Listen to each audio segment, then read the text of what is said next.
Good afternoon, everybody. If you're just coming in and looking for seats, I'm delighted to inform you that they are plentiful up front, and nobody's going to be sort of projectile spitting. You're safe to sit up here. My name is Ian Bernhoft. I'm the coordinator of the Humanities Forum. Lovely to see your smiling faces on this dark and gloomy Thursday afternoon.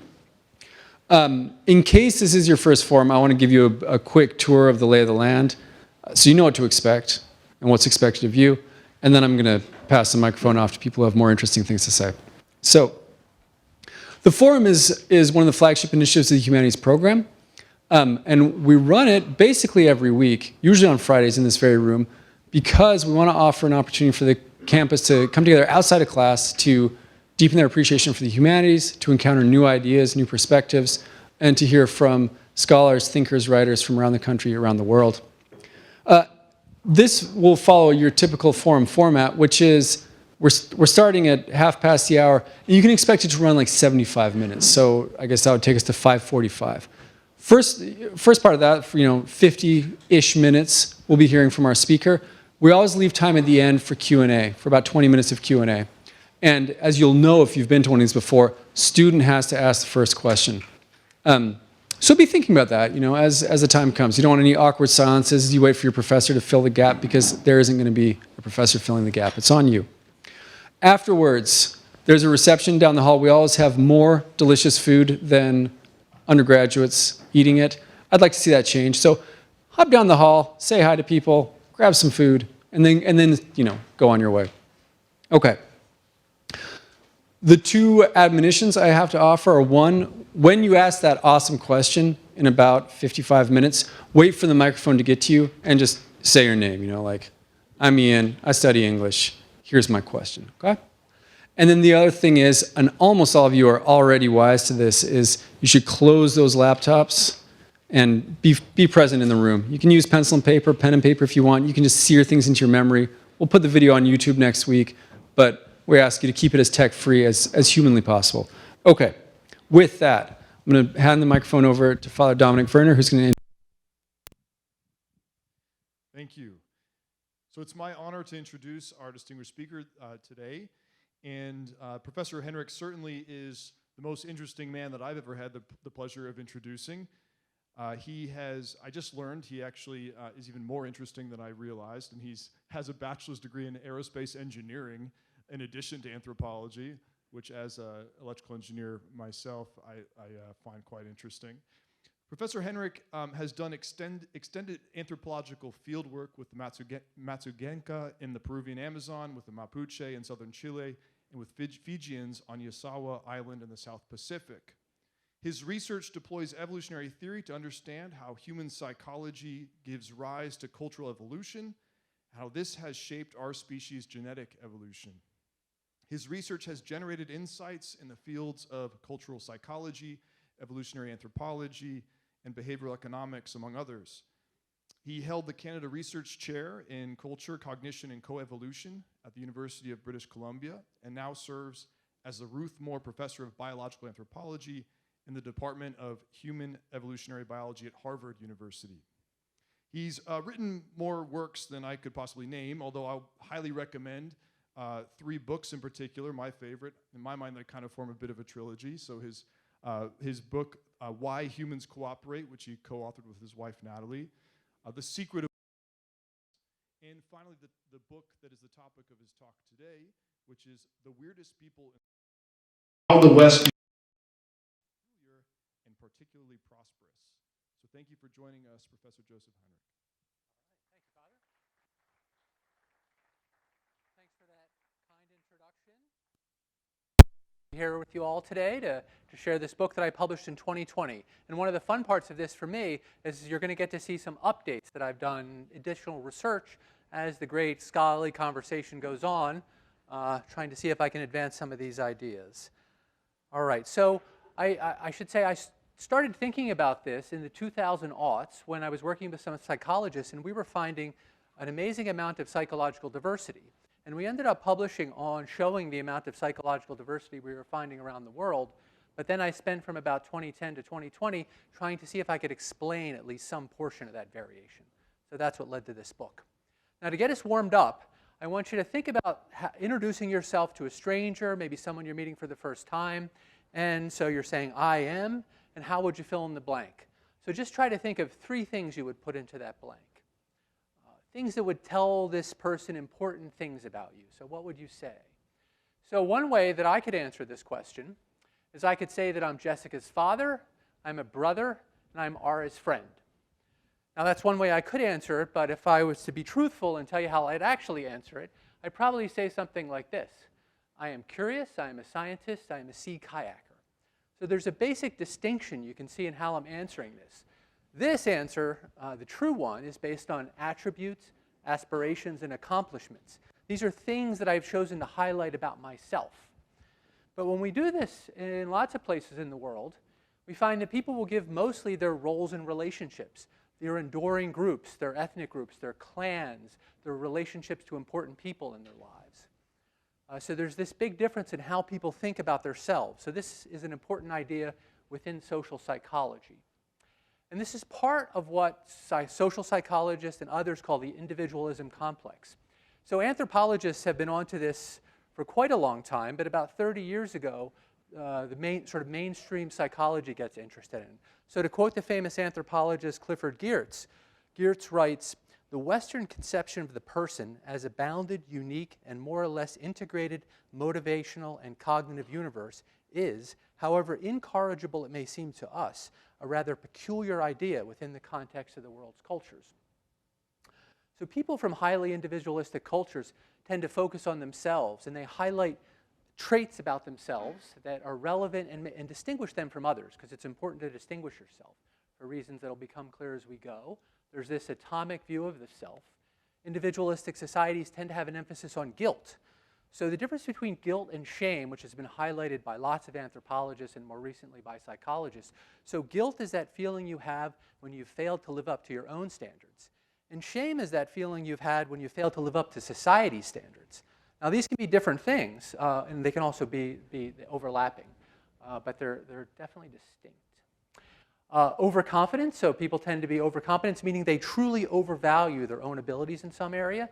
And self-enhancement is something that psychologists have spent a lot of time on. And this is just kind of, even if you don't believe it, kind of overemphasizing how good you are at something. All right, so that's the individualism complex, highly variable around the world. And if we look at this as the countries that are highest on this, you might not be surprised to learn that Americans are at the top, followed by Australians and then Brits. So lots of variation around the world in individualism. I want to highlight the gray areas as well, because from a psychological point of view, this is terra incognito. As a social scientist, we haven't spent a lot of time gathering systematic measurements from large swaths of the world. Okay, and part of that has to do with assumptions that are brought to bear that I'm going to highlight as I go along. So lots of psychological diversity with Western societies at the extreme. Now, there's an increasing consensus that these psychological differences really matter for the performance of different kinds of institutions. And some ways of thinking about the world make certain kinds of institutions perform better or worse. So just to give you a little tidbit of where I'm going by the end of this talk, this is actually a plot from a top economics journal. So economists are onto this, and this shows that the higher you are on individualism as a country, the more patents per person you produce. Now, this is just the correlation that I'm showing you here, but economists in this paper try to argue that this is causal, that if you increase individualism, you actually get more patents. Individuals will spend more time, or something leads them to produce more patents per person. So we're going to come back to innovation by the end of the talk, but just put that out there. Now, it turns out there's a lot more psychological variation around the world than just individualism. So another one that is non-intuitive for many folks around here is the use of intentions in moral judgment. We would normally think that if you stole something by accident because you didn't know it was yours, or the bags were similar or something like that, and you ended up taking it, that's not as bad as if you intentionally take it. Or if you kill someone accidentally because your arrow glances off of a tree and hits someone, that's much worse than if you try to kill them. But lots of societies, and anthropologists have been talking about this for decades, don't seem to use the mental states of the actors in making judgments about them. It's just about the outcome, what actually happened. Another difference that psychologists have focused on is the difference between analytic and holistic thinking. So analytic thinkers like to put things in distinct categories with clear distinctions and borders around the categories. Whereas holistic thinkers like family resemblances. They take more factors into account, and they're concerned with context, background, and relationships. And you can measure this across societies and see a lot of variation. The notions of morality, whether it's absolute or universalistic morality versus kind of relationship-dependent or group-dependent, is something else that we find that varies around across societies. Dispositional thinking, the tendency to focus on a person's basic characteristics, attributes, personality traits as ways of explaining behavior, is something that varies across places. So if you've taken a course in psychology or social psychology, you might have heard about the fundamental attribution error or cognitive dissonance. These are standard topics in social psychology. The fundamental attribution error points out that when people are given information, people in quotation marks, are given information, say someone is late for work. Now you might infer that they're lazy or the kind of person that comes late, or you might infer that maybe they had a bad daycare drop-off or their tire went flat or something. So one is contextual and the other is dispositional. And the argument was that people tended to make the dispositional attribution. But it turns out when you do this in different societies, that evaporates. So it turned out the fundamental attribution wasn't so fundamental. And cognitive dissonance is that feeling you feel when you're inconsistent across contexts, when it looks like you're doing something contradictory. Lots of folks in the West feel this, but then you go to other places and it doesn't really bother people that in situations they do different stuff. It seems inconsistent. So this turned out to vary a lot across societies. Trust in strangers varies a lot. The degree of conformity varies a lot. And patience varies a lot. And I could keep going. So this is just the tip of the iceberg in terms of global psychological variation. And what I'm going to try to do is lay out a theory today that can try to explain some of this variation and why at least some populations vary along these lines. Okay, so in the 2000s, I moved from Emory University, where I was a professor of anthropology, to the University of British Columbia. And due to a series of quirks of fate in the recruitment process, I ended up having a position that was 2/3 in psychology and 1/3 in economics. The anthropologist completely rejected me. So this put me in contact with social psychologists. So I started studying psychology.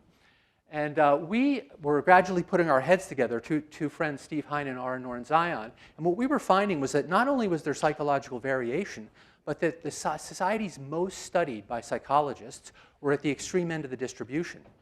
So one claim is that there's cultural variation, but another is that the cornerstone, the prototypical population, is weird.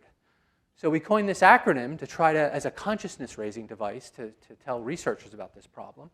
So WEIRD is an acronym: Western, Educated, Industrialized, Rich, and Democratic. And the idea was that the populations that dominate 96% of the studies are unusual. So researchers should be taking this into account. Now, I've already given you a taste of some of these weird traits, and then we're going to dig into this more deeply as we go along. Now, I tend to frame this using these kind of terminology, but if I was giving a talk to cognitive scientists, I could talk about differences in memory, attention, visual perception, spatial reasoning, and time psychology. So there's not a level at which there's kind of a fluffy social psychological level versus a deep, hardcore brain level. Our brain wiring actually changes as we develop in different places.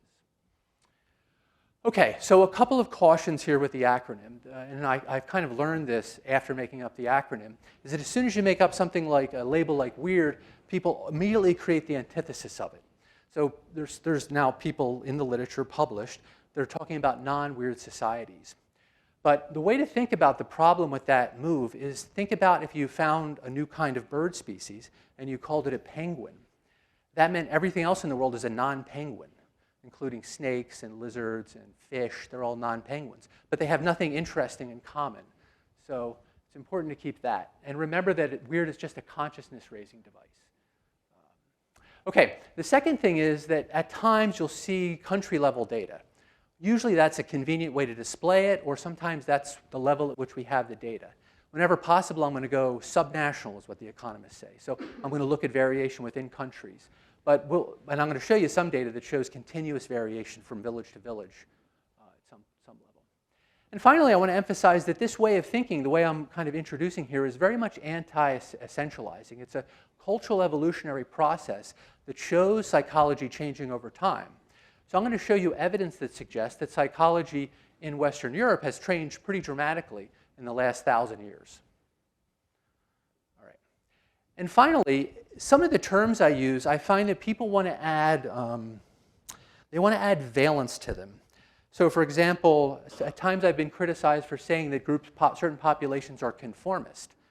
And that is thought to be, at least where I would have come from, that might have been derogatory to call someone a conformist. But when you actually go to these places and then do research, they said it's good to be a conformist. We teach our children to be conformists, and this is a valued trait. So it's kind of an ethnocentric to assume that to impose our standards of what a good trait is on other folks. In lots of places, Northern Zion studied this, holistic thinking is thought to give you the right answer. Typically in the West, analytic thinking gives you the right answer. All right. Okay, so the big questions that I want to touch on as we go through this lecture are, how do we explain the psychological variation we find around the world? And this is just a map here I'm showing you of in-group versus out-group trust. So places that are more blue are places where the relative difference between how much you trust people you've met for the first time, and foreigners and strangers, is relatively smaller compared to your family, friends, and neighbors. So everybody in the world trusts their in-groups more, their family, friends, and neighbors, more than their out-groups. But there's a question of what the difference is between those two. And so there's a lot of variation around the world. That's just one example of the kinds of thing we're interested in. And then the second question is do these psychological differences matter for outcomes, for the operation of institutions, democracy, financial markets, and innovation? And just as a kind of another, to illustrate the psychological variation around the world, this is a measure of moral universalism versus a more relational morality. And you can see it's quite variable.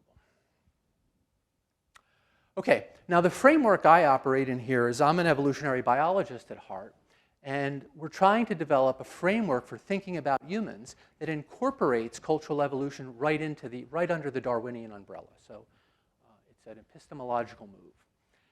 So the way we think about it, and this is all detailed in this book, is we have phylogeny, so we're a kind of ape. There's lots of things. Apes have dominant status. Humans have dominant status. And then natural selection has been acting.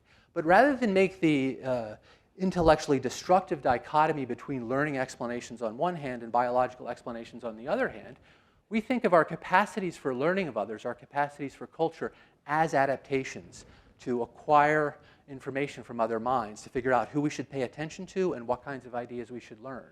So that allows us to learn adaptively. Now, there are going to be other facets of psychology that are important for this story, one of which is going to be our inclinations to help our kin. You're going to see there's a few other instincts that are going to be relevant. Now, within this framework, these cognitive, genetically evolved adaptations will give rise to cultural practices. So complex tools, rituals, social norms and institutions, and languages. And then, the larger argument of the secret of our success is just up there, is that our brains have evolved to adapt ontogenetically, so not genetically, but over development, to process information to allow us to navigate these landscapes.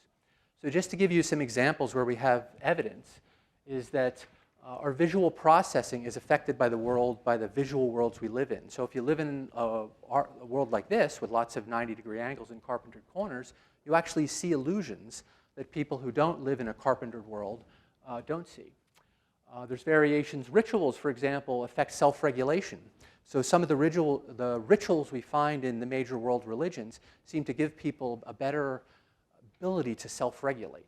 So rituals are powerful cultural technologies. Pro-social motivations, numeracy. Many human societies studied by anthropologists count 1, 2, 3, many.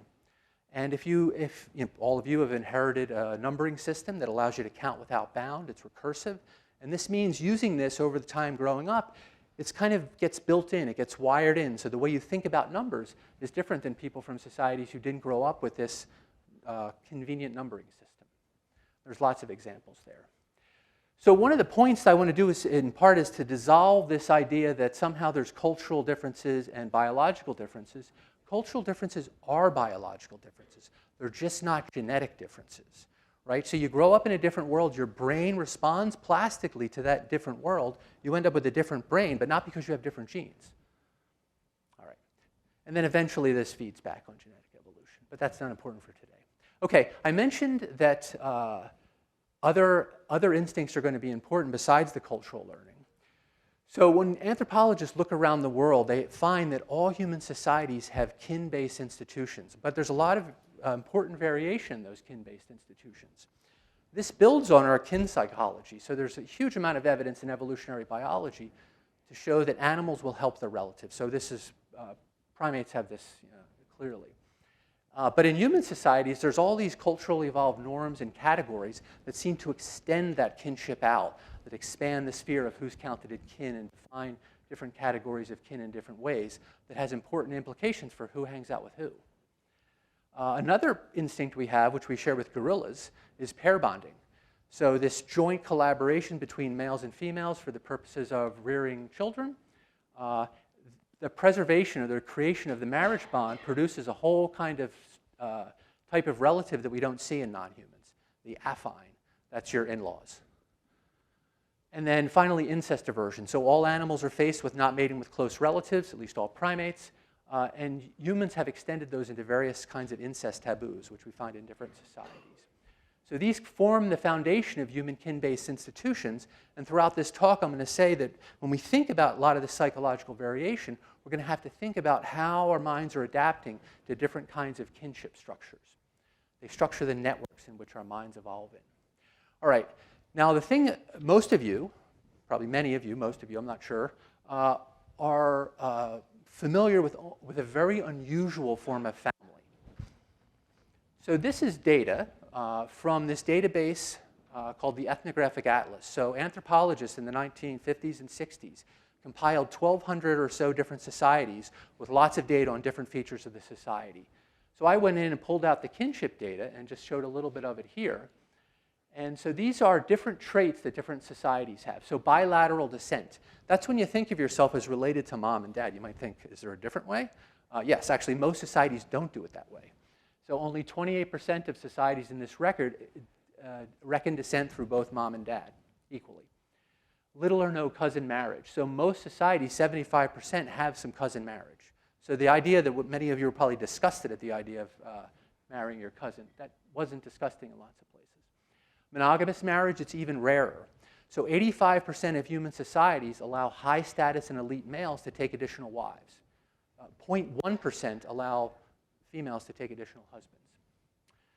Nuclear families, 8%, and neolocal residence. That's when you live in a neolocal residence is when you live somewhere separate from where mom and dad live. Normally you would live with the groom's family or the bride's family. So patrilocal residence, matrilocal residence is the anthropological. So all this is saying that the kind of families that many of you are accustomed to are unusual in a global and historical perspective. So if you run the numbers and you count the number of these weird kinship practices, over 50% of societies have 0 of them. And then this is the amount that have all 5 of them. So naturally, I dug into that. I wanted to find out who those 5 were. They're all societies that were already Christianized before the anthropologists got there. Some of them were North American societies where I think Dominican missionaries arrived early. So think Southwest US, northern Mexico. Or my favorite one is the Philippines. So by the time the anthropologists got there, these populations on the island of Cebu had all 5 of these weird kinship practices. So I'm like, when were the Philippines missionized? And actually, it was Dominican missionaries that showed up there, too.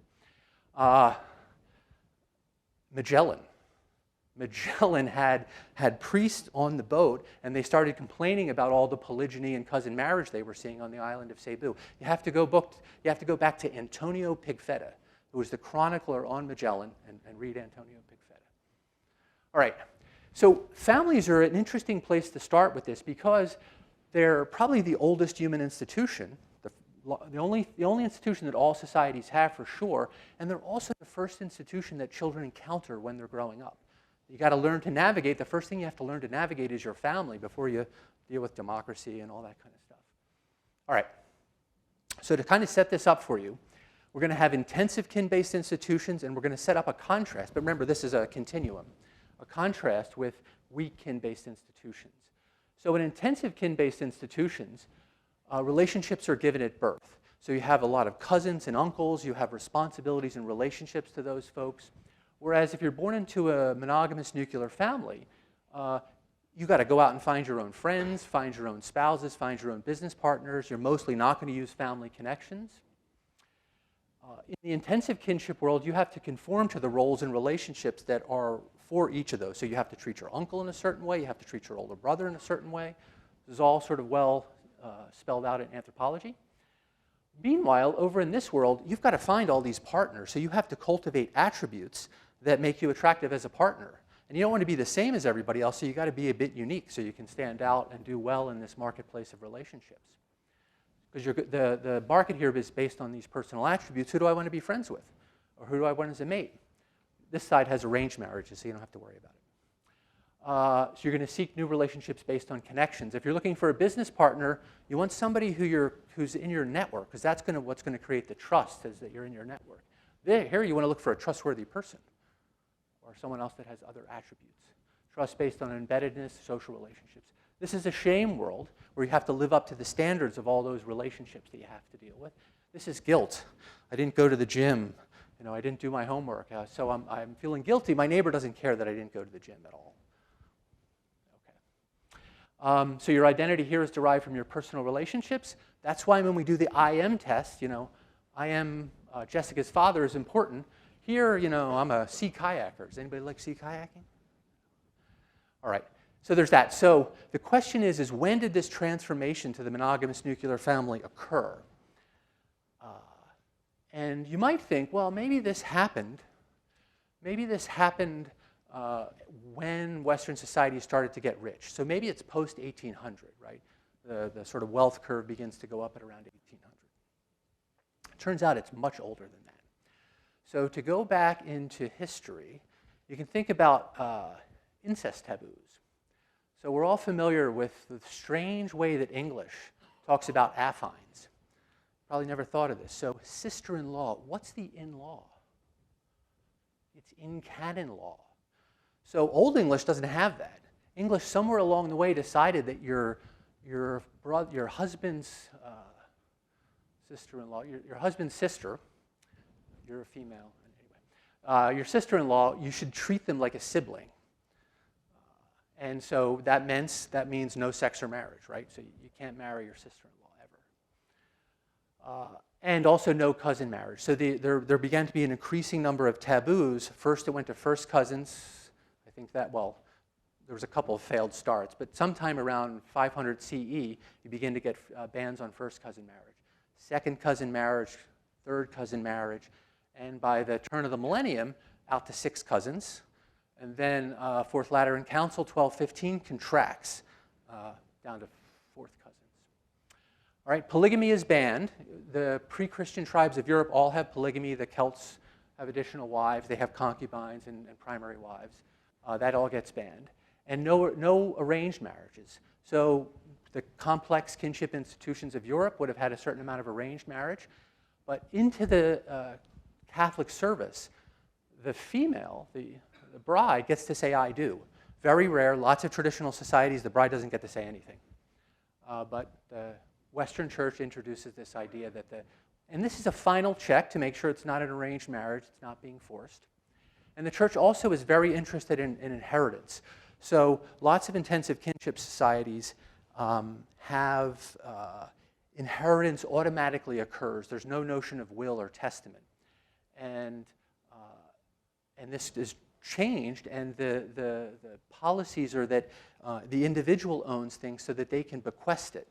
The Church actually gets rich and becomes the dominant landowner in Europe by deathbed bequests. So I want to get to heaven. I can give money to the Church and get points on getting into heaven. So I give my land to the Church on my deathbed. If my brother is actually the inheritor of that land and we co-own it, I can't give it to the Church. Right? So you got to change the rules so that you can do all these bequests. All right. So there's this transformation of the kinship structures of Europe as the Catholic Church, the Western Church, eventually the Catholic Church spreads across Europe. So if you've been to a wedding, you've probably heard some version of this. There's a thing that's said at the wedding: if anyone can show just cause while this couple cannot be lawfully joined in holy matrimony, let them speak now or forever hold their peace. And there's a moment of quiet. Hopefully nobody says anything. And then you can press on. This is actually from the Carolingian Empire, and it's actually an incest inquiry to say, are these two cousins in any way? Does anybody know if they're cousins? And then if nobody says anything, we can be sure that we've at least checked to make sure they're not cousins. And there were beliefs that some of the bad things that were happening in the world, some of the plagues were being caused by too much incest. And by incest, they didn't mean brothers and sisters having sex. They meant cousins marrying. All right. These are two of the books that really kind of lay all that out. All right. So the picture that I'm laying out here is there was a transformation of the most fundamental of human institutions that began at about 500 CE and spreads throughout Europe. And then we're going to put some data to this in a second. Now, I've laid out some aspects of weird psychology, and I've shown you a tiny bit of evidence that says that may affect things. I'm going to provide more evidence, and today I'm going to emphasize that weird psychology is going to lead to faster rates of innovation. I could go after any one of these, but in the time we have, I just have time for this one. And I'm going to argue that that weird psychology is in the way it is in part because of the reorganization of kinship in the family. And the reorganization of kinship in the family is going to lead to a bunch of other institutional changes. So in Europe, by the beginning of the High Middle Ages, we have the emergence of guilds, which are voluntary institutions. And people were joining guilds as a way of replacing some of the functions of the family because the families became small and weak monogamous nuclear families. Monasteries begin spreading, new kinds of monasteries like Cluny, and then the Cistercians. Charter towns begin forming where you can join the town as a citizen, and towns are recruiting like the best blacksmith or various merchants and things like that. And universities are also another of these voluntary institutions which can form because of the breakdown of the family. So that's this. You get competition among voluntary organizations, and I think that has an independent effect. And then that leads to rising urbanization. So in 800, Europe cities, it's only 1% of the population lives in urban areas. And then gradually by 1500, or by 1200, it passes China, and then it passes the Middle East around 1500. So people are moving to cities with occupational choice. I think that matters. And then impersonal markets matter. And finally, I think, as I've sort of said, all of this begins with the Western Church transformation of the family. Now, today I'm going to only have time to tell you a little bit about this. I'm going to add some meat to this arrow, and then add some meat to this arrow.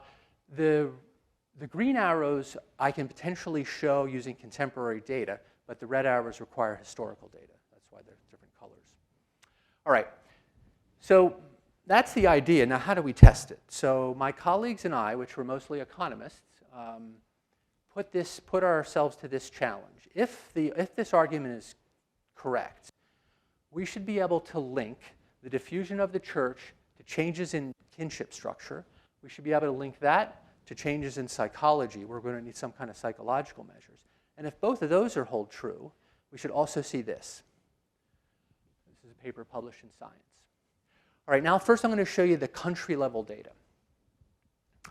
So we took every population in the world, gradually the church expands all over the world, and this is the centuries that population was under the medieval church, and this is the rate of cousin marriage. So we're bringing together two separate pieces of research. This is done by biologists interested in a totally different question, and this is actually a bunch of historical data we've compiled. And you can see that more centuries under the church, lower rates of cousin marriage. So that's at least consistent with what the church was actually trying to do, which was bans on cousin marriage. Then we can look at this link, and this is cross-national data, so more cousin marriage, less of an individualistic, impersonal psychology. So if you have more cousin, right. So increasing cousin marriage reduces the amount of individualism and impersonal psychology. Impersonal psychology is like trust in strangers, willingness to cooperate with strangers. So that fits it. Now, I put this note up here to remind me to tell you, here I'm summarizing all 17 measures of psychology into a single dimension. I could show you 17 different graphs that all look roughly the same. It's available in the science paper if you want. All right. And then finally this one. More centuries under the church, more individualistic, impersonal psychology. And here we got to do something interesting because there was enough data. And whenever we could do this, we did, which was we partitioned centuries under the Eastern Church, Western Church. People know the Eastern and Western churches. Initially, they're together, but they're sort of operating semi-independently for a while. And then there's the big schism after the turn of the millennium.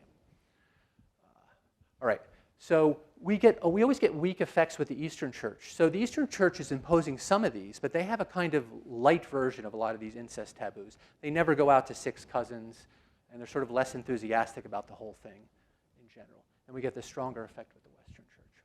All right, so that at least makes it look like prima facie evidence that there could be something interesting going on here around the world. So our paper is a series of layers. So I've showed you the cross-national stuff. Now we're going to zoom in on Europe. And we're going to compare regions within the same European country. So French folks with French folks, Germans with Germans.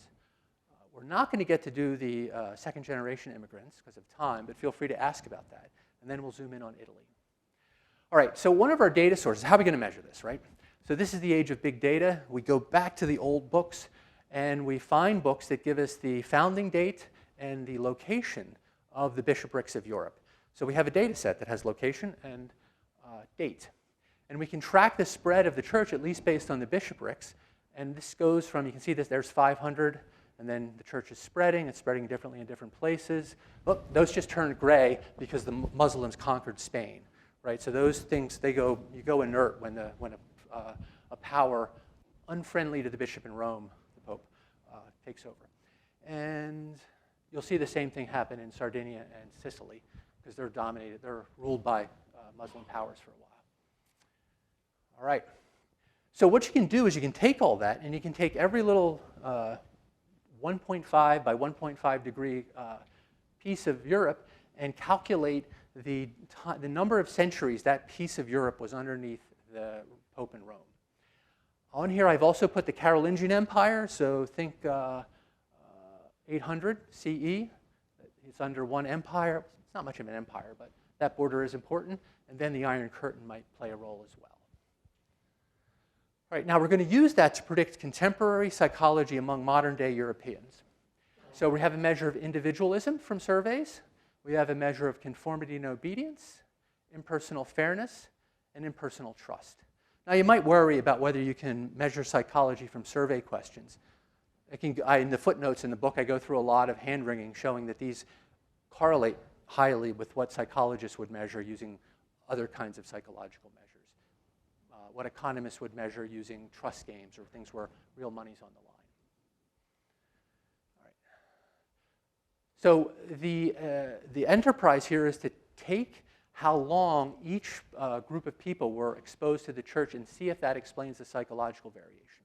So our survey has 200,000 people from 442 regions. So our unit is a region. That's what we assign the church exposure to. And then we try to predict these variables. We see if there's a relationship, a correlation. And we're only, as I said, we're only comparing within countries. So no national health care, no GDP, none of that matters, right? No national level policies can matter here. So more time under the church, greater impersonal trust, greater impersonal fairness, less conformity and obedience, and greater individualism independence. Now we have lots of controls. So we control for income, education, demographics. We have the full map of Roman roads to look for Roman Empire influence, a bunch of geography and climatic measures, prosperity at the beginning of the period in 500, the presence of medieval universities, 5 different kinds of monasteries, the Carolingian borders. And I think the most persuasive analysis to me was when we threw out Western Europe and we just looked at the part of Europe that's on the other side of the Iron Curtain, on the east side, and we find the same relationship there. So it's nothing special about France or anything like that. So that seems to support the basic idea that there was a transformation in psychology that was somehow related to the church, and we have this idea that it might be through kinship. Now, the exposure to the Western church powerfully predicts the frequency of cousin marriage in Europe. So we went around and we looked for data on cousin marriage in 20th century Europe, and you can show that. But I thought it would be more interesting for you guys to show whether our measures of kinship intensity, these things about family structure matter. So I'm using cousin marriage because it's easy to understand. So more cousin marriage in Europe means less individualism, independence. So cousin marriage here is a measure of kinship intensity, and so it means you're marrying your cousins and you're creating these tight kinship bonds. You can see that the countries more or less line up. I've added Turkey here for fun because you might think there's all these differences between Turkey and the rest of Europe, except Turkey is right about where you'd predict it once you know its kinship intensity, despite the very different history. So more cousin marriage, more kinship intensity, less impersonal fairness. Also, same for trust, so more kinship intensity, less trust, and greater conformity and obedience as cousin marriage increases. All right, then we can zoom in. Italy is a question I often get because people think Italy, well, that's where the Pope is. They're really Catholic over there, aren't they? Well, it depends because Italy was not a unified country for a long time, and southern Italy, Sicily, and Sardinia were under the Islamic power, and they were also under the Orthodox Church with its home in Constantinople. So just to give you a sense, we see this quite a difference in the amount of cousin marriage in Italy in the 20th century. So northern Italy looks like the rest of Europe with very low rates of cousin marriage, but southern Italy has high rates of cousin marriage, especially Sicily and Sardinia. This is the map of blood donations, and you can notice there's a high correspondence between these. So places that have high cousin marriage don't tend to give anonymous blood donations. I like anonymous blood donations. I think they're a good measure of your sort of generalized pro-sociality to strangers. Now, of course, this is modern data, so basically everyone's Catholic, right? So there's no religious difference now, but there are these historical differences. It's also associated with less corruption at the regional level and less impersonal trust. So here we have individual level measures and more loans from friends. So people just generally don't trust institutions or strangers in places with high cousin marriage. And they keep more wealth in cash and use fewer checks. All of those are measures that economists use to measure this notion of impersonal trust. So it's affecting real behavior. All right. So that's the basic picture of Europe. And I lay all this out there. And the way the great conversation works is naturally there's a lot of European historians who have a lot of opinions about this. And so they give me various counter-arguments, and a lot of them involve these highly contextualized arguments about the details of what was happening among the nobility at various times. So I can't really argue about that, but what I can do is say, oh, let me take my theory and test it in other places in the world. So Augustin Bergeron is an economist, and he went to the Democratic Republic of Congo. And what he did is he got a map of Christian missions around the year 1900, most of which were closed in the modern world. People from all these villages in the DRC migrate for work to the town of Kananga. And that's where Bergeron tests them. And he assesses their kinship intensity by asking questions about family and relatives and who they're around and stuff. And then he gives them psychological measures to measure their moral universalism and in-group loyalty. And he's able to confirm the basic idea. Villages that were closer to the historical Christian missions had lower kinship intensity, and that's associated with greater moral universalism and in-group loyalty. So that means that none of your stories about European aristocrats and stuff can be true because it also works in the DRC. Now, in the book, I also talk about China and India. Now, in both places, kinship intensity is affected by something that's not the church, but paddy rice agriculture demands high levels of kinship intensity as a way of organizing labor for the labor-intensive nature of paddy rice agriculture. And so we can show evidence that that leads to that is associated with greater kinship intensity, and that is associated with analytic thinking, this kind of self-concept that I told you about, and more in-group loyalty. So the basic picture emerges here with a different thing leading to the variation in that. I'm going to say more about China in a second. And then finally, you can go to the historical US. And as the West is being colonized, populations are small. Protestantism strips away all the taboos on cousin marriage. So cousin marriage begins to creep up in some of the US states. This leads to state laws banning cousin marriage. And you can show that groups that were previously marrying their cousins after the state law is imposed, that goes way down, so it affects it, and then those groups have long-term changes as a consequence of this. And different states did it at different times, so you can get rid of historical trend problems and stuff like that in terms of showing it. All right. So then this is sort of a more serious effort to get at the China question. This is a collaboration with Chinese historians and some economist friends. And so we found that we're developing ways to measure psychology from texts. And I wish I had had this capability when I was writing the Weird Book, because it allows us to see changes in psychology over time. So we use computational techniques to apply them to text and see whether, and we can measure whether the texts are expressing a family-based collectivism, a country-based collectivism, more independence, like we measured in Europe with the questionnaire, moral egalitarianism, care for fellows, a binding morality. So this is from John Haidt's 5 Foundations. If you know that work, this is hierarchy and in-group loyalty. Tightness, honor, which is a dimension of morality. And then this is the kinship intensity map. And we use these gazetteers. So there are thousands of gazetteers which make it the same genre. So we don't have any genre variation here. They're produced in a stylized way. They have to deal with certain issues. And we find all this variation in these psychological measures using the text. And so this is based on data from this period, Imperial China. And I just mentioned this because China often comes up in these discussions. I'm going back before 1950 because since 1950, the Chinese Communist government in 1950 began imposing the Western style of marriage on the populace. So they burned genealogical record, ended polygamy, ended clans, and began encroaching on cousin marriage. What really wipes out cousin marriage is the one-child policy. If you can only have one child, you never have any cousins. Right?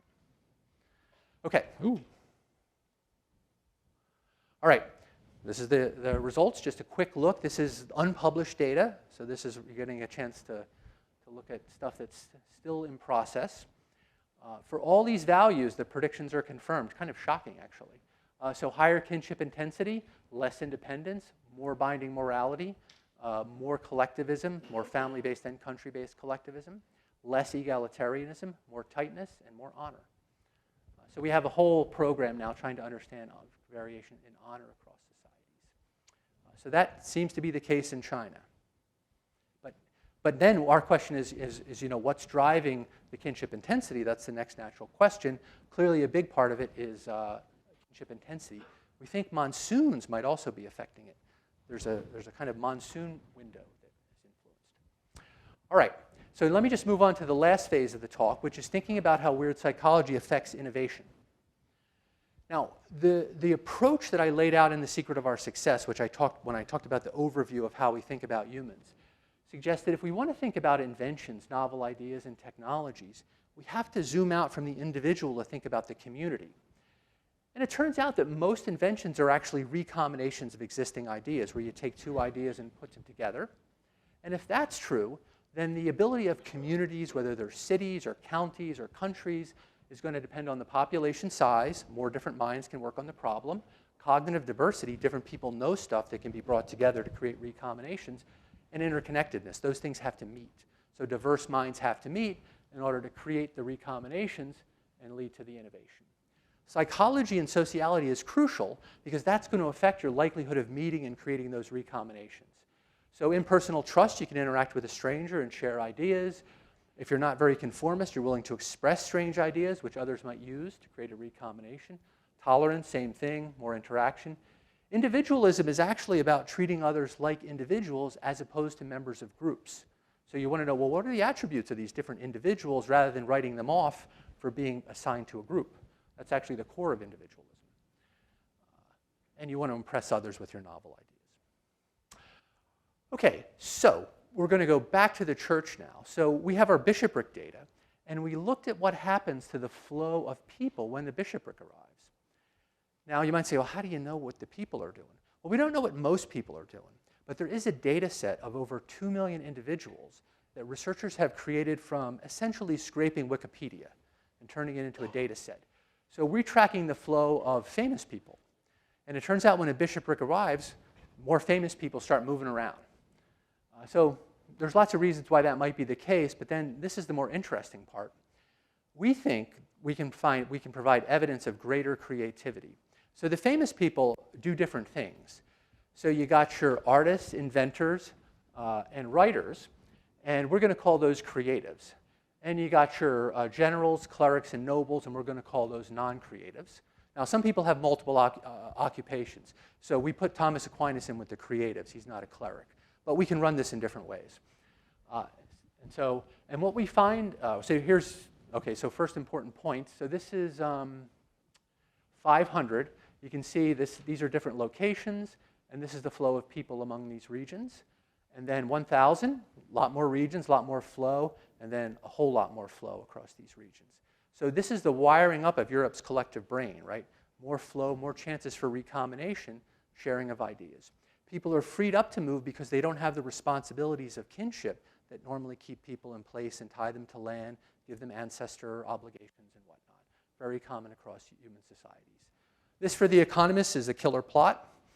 What we did is we take each bishopric and we look at what's happening in terms of the production of creative versus non-creative individuals up until the bishopric arrives, and then we look at what happens after. So what you see before is there's not much happening before the bishopric arrives. It arrives, and then there's an uptick in the production of creatives relative to non-creatives.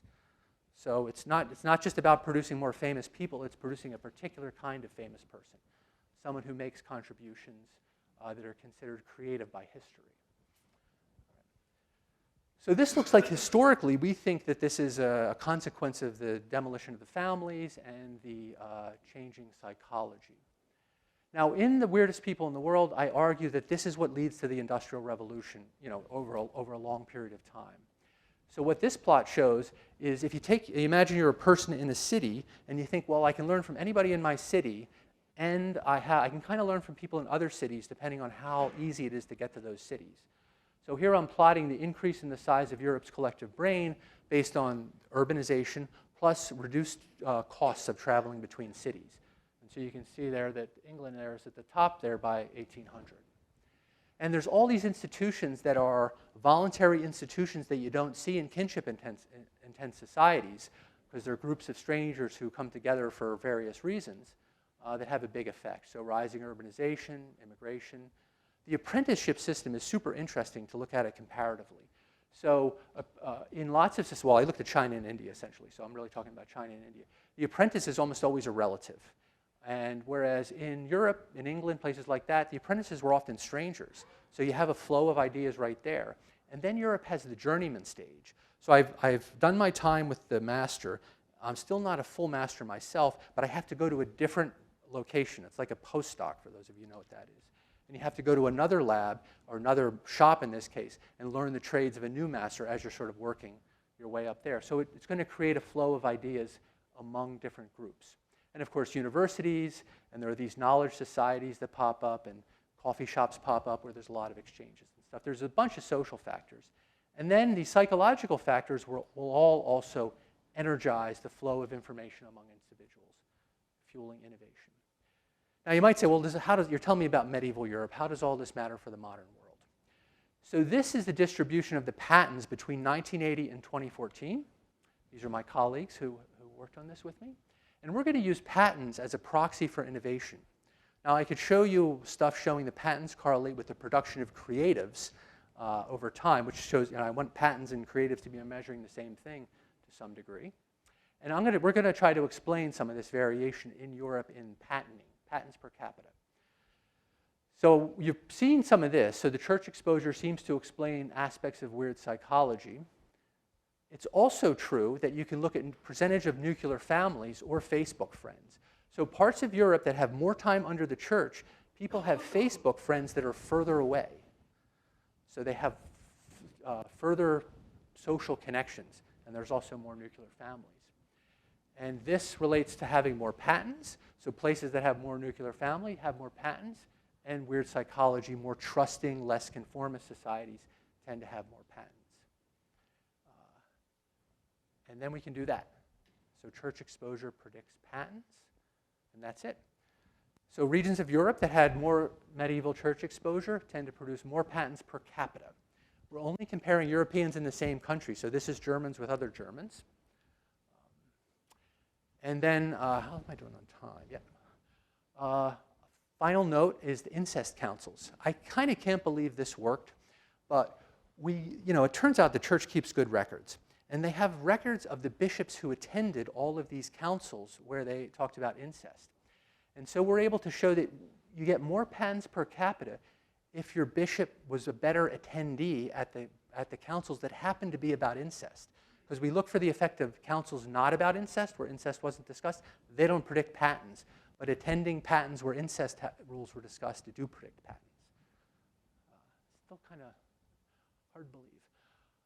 All right, so some closing points. Substantial variation exists across society. Now, you could be forgiven if you're taking a psychology class and you're just seeing the textbook and they're telling you how people are. I've been banging on this for a good 20 years now, and the number of non-Western subjects in psychological studies is still few. 90% or more of students in people in psychology experiments, participants, are still weird. Most of the world is unexplored. I made the case today, I focused on patents, but I could talk about people's willingness to engage in civil interactions, democracy, the nature of law, the focus on the individual in Western law, and Protestantism, other aspects of religion, are all intertwined together in a kind of cool package. I emphasize the patents. I think it's fun. Less fun is the fact that individualism is associated with greater suicide. So there's costs and benefits to different kinds of psychology. One fun fact I came across in doing all this research is that there's this big correlation between happiness and the wealth of a country, but within that country, the wealthy or the happiest people have strong family kin ties. So it's an interesting pattern there. So strong kin ties leads to happiness. And the larger point too is, and this is a growing field within economics, is that deep history seems to really matter for modern outcomes, and it goes deeper, I think, than people thought. So I mentioned the Incest Council. That's, things that happened, in the medieval period 1,000 years ago affecting patenting in the modern world. It's pretty amazing. And then finally, which is just a point that I had made before, it's crucial in thinking about this that we're talking about incredible variation within populations. So, I've just emphasized the variation just among Europeans being explainable by this theory. And of course, this is a transformation that occurred over about 1,000 years. So it's a dynamic process. All right, that's it.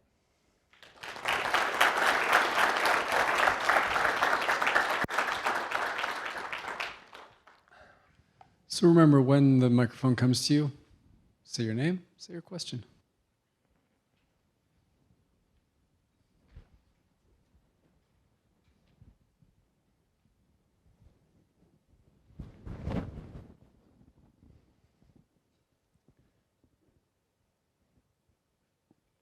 Don't be shy.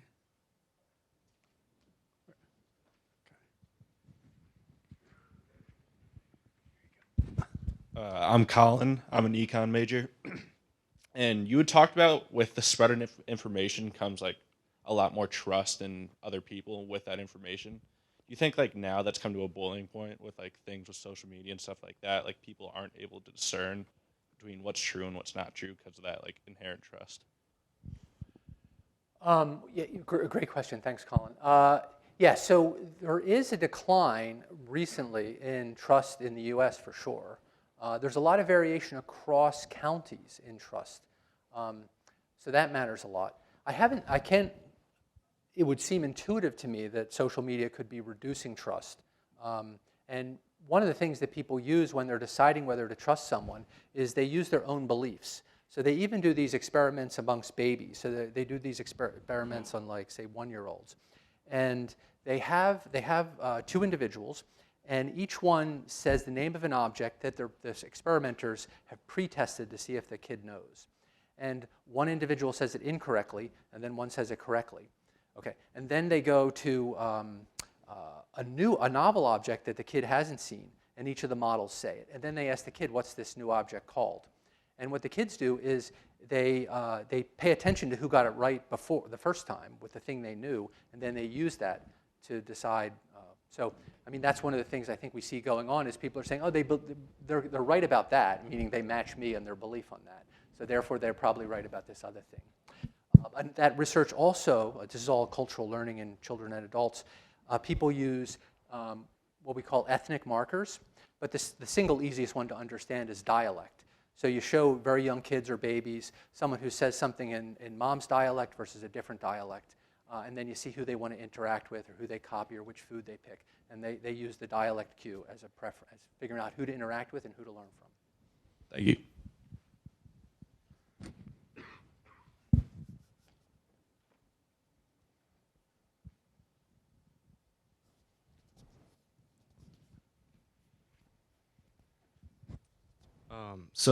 I'm Arthur. I was curious, it was actually going off of Colin's question. With the rise in technology, do you think we've come to a point where the individualism has sort of stunted innovation, right? Like we seem very sort of, I don't know, there's weaker kin ties, and the individualism has pushed people to sort of, we've become a lonelier society, so I'd imagine that that's killing innovation, and it's kind of, Colin called it a boiling point in terms of trust, but to use those words, I think. I was wondering what you thought about that. Yeah, so I'm actually writing on this these days, so I'm thinking about these questions. So one thing is that I'll just comment that I think individualism has continued in the sense that there's more households than ever where you have just one person in the household, right? So in some sense, this sort of nuclear unit is dissolving down to just the individual, where it was previously a nuclear unit. But what the research is showing, like a lot of people like this working from home, but it turns out that when you study innovation and how they happen, it's the person you bump into at the coffee machine. One of my favorite stories is that one of the key insights that eventually led to mRNA vaccines was this base pair thing you had to switch in order to get our cells to accept the incoming thing. They just got the Nobel Prize. The two scientists were in different parts of the university, and they met making Xerox copies in 1989. So this is an example. There's a zillion examples. Larry Page and Sergey Brin met on a tour in San Francisco. Anyway, I could reel off a bunch more. But anyway, all this serendipity plays a huge role. And if people are all sitting at home doing Zoom, there's not going to be any serendipity. So there's already evidence to show that that's having a bad effect on innovation. Get people to interact face-to-face more. And the thing is, it makes people happier. It's somehow we don't know, like actually going into work and interacting with others, but of course it's a hassle. You got to drive.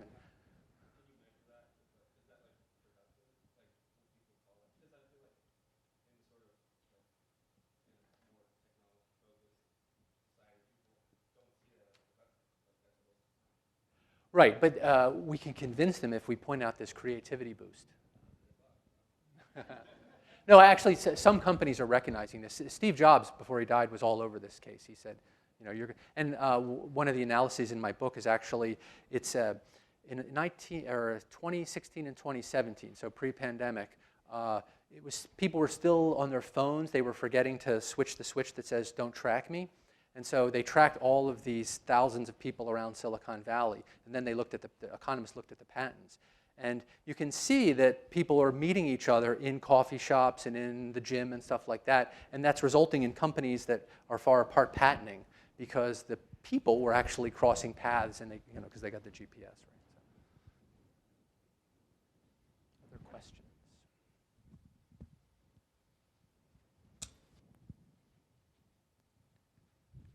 But just while we're waiting for that, to amplify that, but you have to have a certain amount of trust and tolerance of people that are very different from you, because you could meet someone, but if you're like, well, that person's different from me, or you're just not a very trusting person, then you're not going to start chatting and figure out that secret thing you need to know that you didn't know you needed to know. Hi, my name is Marco.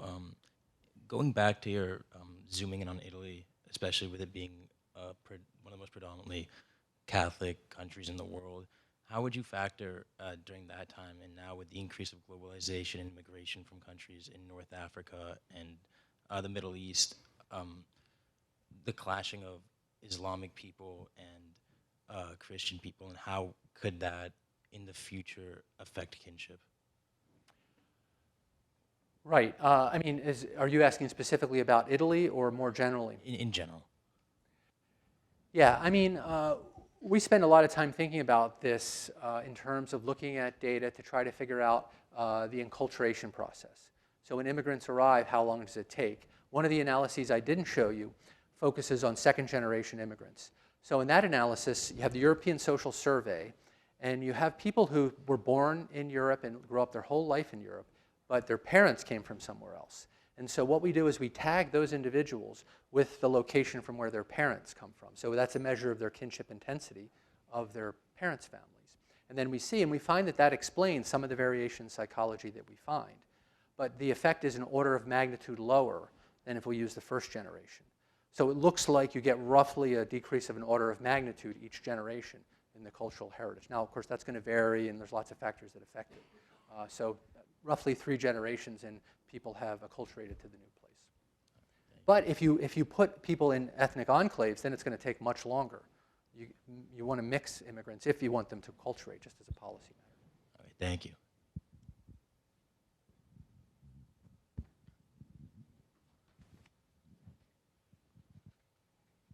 I should say, just filling in the space again, the evidence for the effect of immigration on innovation is massive. So the single biggest driver of US innovation over the last, say, 1850 to 1940 has been immigration, right? People bringing in new ideas from diverse places and people meeting. Hello, my name is Aaron Keene. I'm a sophomore. Great talk, by the way. I wanted to ask, so your thesis talks a lot about the policies of the church in influencing all of this downstream and helping to create the weird psychology. I wanted to ask, so an important element of sort of a Christian way of understanding the world would definitely be, at least I assume, a consistent and very definitive cosmological understanding of how everything works. And I think it's fair to say that did affect Europe for a long time. But then, as you mentioned now, the weird psychology includes a large degree of individualism and of the kind of primacy of perceiving things in accordance with one's own person and not really regarding other institutions or groups of people. Do you think that's because of the sort of the focus on the individual overriding that kind of Christian influence? Yeah, great question. So one of the things, because of, it's a 700-page book, and this was 45 minutes was the plan. There's another layer to this, which is that, first of all, we have comparative groups. So we have the Western Church, eventually becomes the Roman Catholic Church, but we also have Eastern Christianity, Coptic Christianity, Syrian Christianity, Chaldeans. So we have lots of Christians to compare with. And none of them have the same kind of trajectory. I talked a little bit about the Eastern Church. And one of the things that happens on the Catholic Church trajectory is the appearance of Protestantism. And Protestantism is kind of the crystallization in religious form of the patterns that were emerging. So compared to Catholicism, Protestantism is much more individualistic. In Catholicism, you stand with the church and your priests and your community in front of God. In Protestantism, I mean, the imagery that you see in writing is you're just alone naked and you're in front of God and you're terrified. So it's much more individualizing. And, Weber talked about this and whatnot. And in the book, I talk about the latest evidence comparing in Germany, where you can neatly compare Protestants and Catholics. Protestants do work harder, right? So they have more of this individualism. Their occupation is their calling, right? So that's part of the story. Does that help, or? Yeah. Over here, thank you. I'm Sandra Keating. I'm in the theology department. Thank you. This is super interesting. It's actually something I've thought about quite a bit for a number of different reasons. My specialization is Islam and Christianity, and I've thought a lot about some of the differences and what that can kind of lead to. One thing I would be very interested. At the beginning, you said that you think it's biological and not genetic difference. Did I write that down correctly? That you started out by talking about it's biological rather than a genetic difference, which I think is quite interesting. Now I feel like I have to read your book over the over the summer, right? I'll have to read it over the summer. But one of the things that I've always thought about the the way that that the Catholic Church limited cousin marriage, limited polygamy, limited, all of these types of things, was that it was more of that those policies increase genetic diversity. It forces you to marry outside of your clan, outside of your family, and that genetic diversity actually kind of it gives you access genetically to all kinds of things that might be repressed in your own clan or your own tribe or whatever. I'm not sure I'm saying anything new or different, but is that correct or incorrect? Because that's something I've often thought about, that the way that that especially Western Europe, but then really the United States, it encourages genetic diversity. I mean, my own children now have 10 ethnic groups in them, and I think that makes a difference. Yes, well, that's obviously an important part of the story, and I deal with it in the book mostly in footnotes. So it is certainly the case that if you have high rates of cousin marriage over long periods of time, you get an excessive buildup of recessives, and this can have effects on things like IQ and other things.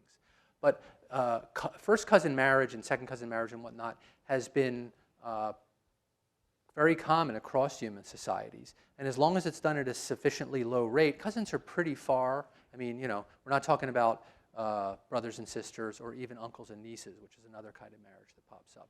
And then sometimes there's second cousins, third cousins. There's also half cousins. So if you have polygyny, then you have half cousins, half first cousins. The effects there are so small, and there's estimates in the literature that maybe they do make a small contribution, but they're tiny compared to the effects I'm seeing here. St. Augustus actually gets it right. So he has a quote about the social effects of cousin marriage, in which he talks about how it brings together different people. So there is an interesting part of the genetic story.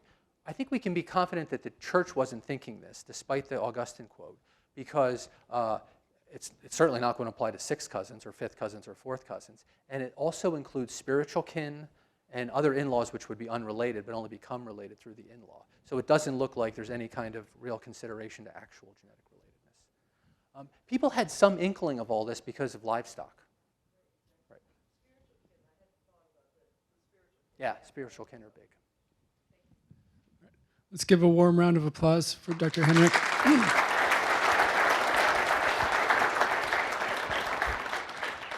And please head on down the hall, grab something.